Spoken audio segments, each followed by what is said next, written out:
it was thrust on us. It was deliberately thrust on us. Ye jang hum par musallat ki gayi. Pakistan is a rational country, and alhamdulillah, Pakistan emerged as a mature and responsible, not just conventional, but mature nuclear power, both in the Balakot Pulwama attack as well as this one, 2025 war.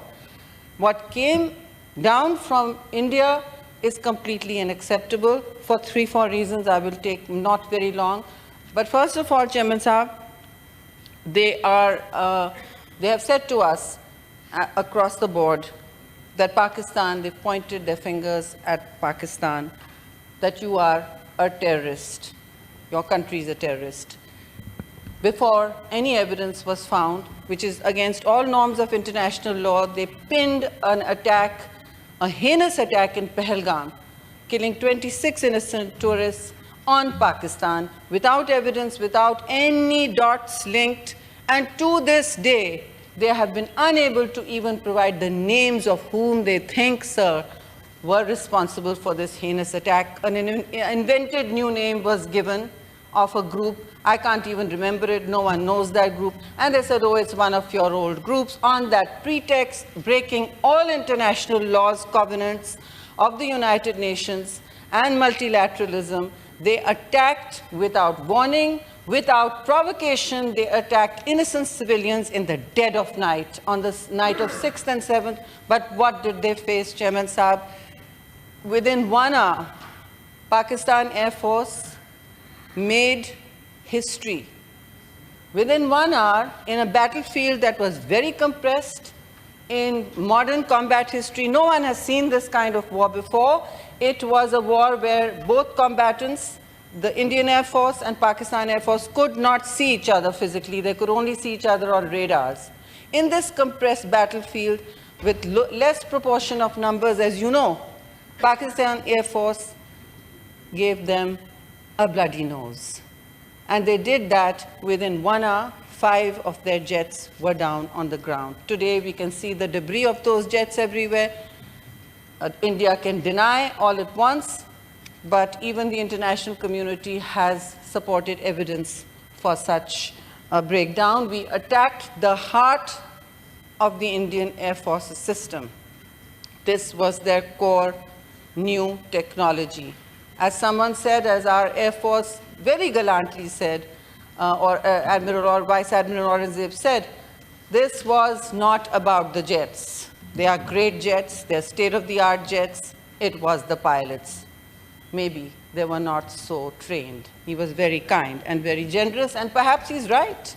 But our Air Force excelled itself in a narrow envelope of combat fighting, and they have made combat history. Everybody is studying what went on here, and India does not know what just happened. They are still gathering their intelligence and reconnaissance.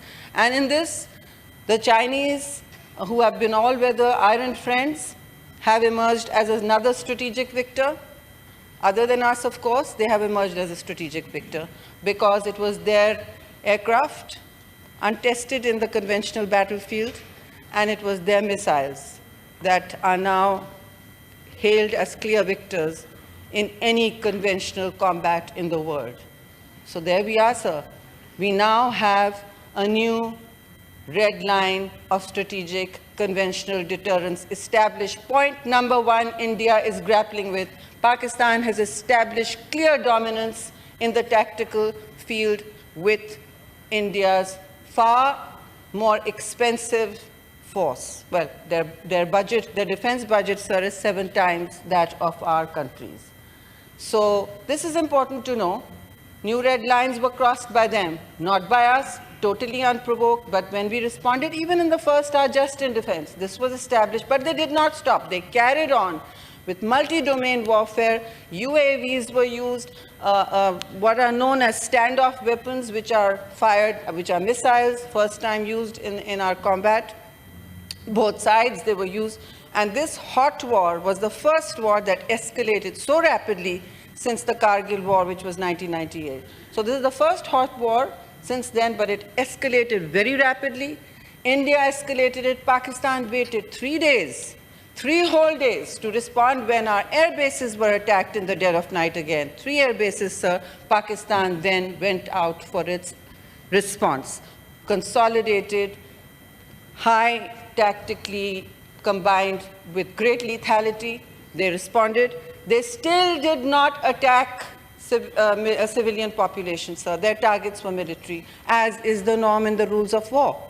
We abided by the rules of war. So I congratulate our military and our political leadership and all of us here that we were standing in support. हम सब मुस्तहक हैं, लेकिन सबसे ज़्यादा हमारी फ़ौज, मुसल्लह अफ़वाज मुस्तहक है. उन्होंने भी सियासी और political, उन्होंने tactical और strategic maturity दिखाई. They did not escalate at any point. So, who has emerged as the irresponsible, conventional and other power? Who was trying to be the region's hegemon? The United States had to intervene, sir, after 3 days. They had to intervene as a third party when they were not really willing to initially. But like always, they had to intervene, and this time India could not hide that it was a party to seeking ceasefire.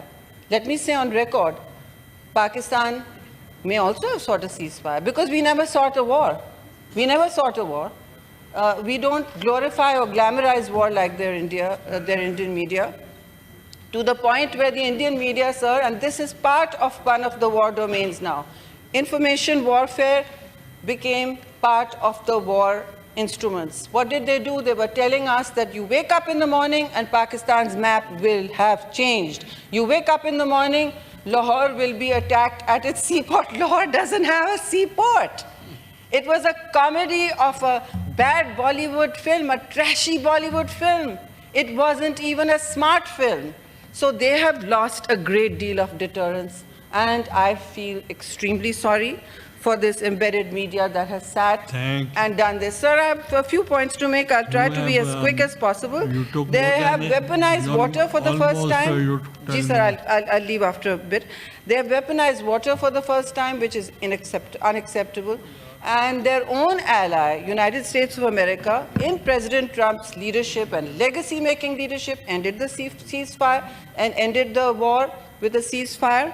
And they have also established, which India does not like, that Pakistan and India are hyphenated again as military in one parity. They have put that, they don't like that language. Pakistan rehyphenation with India as a military opponent is established by Kashmir. Thank you very much, President Trump. Thank you very much for making it an international talking point again, which New Delhi did not want at all for years and years and years. So he has done that. And he has said, I look forward to Pakistan and India sitting to have dinner together and solving their problems. There is nothing wrong with that. Pakistan and India should have been solving their problems long ago, should not have been shadowing this region with war and conflict. But sir, what has Narendra Modi said?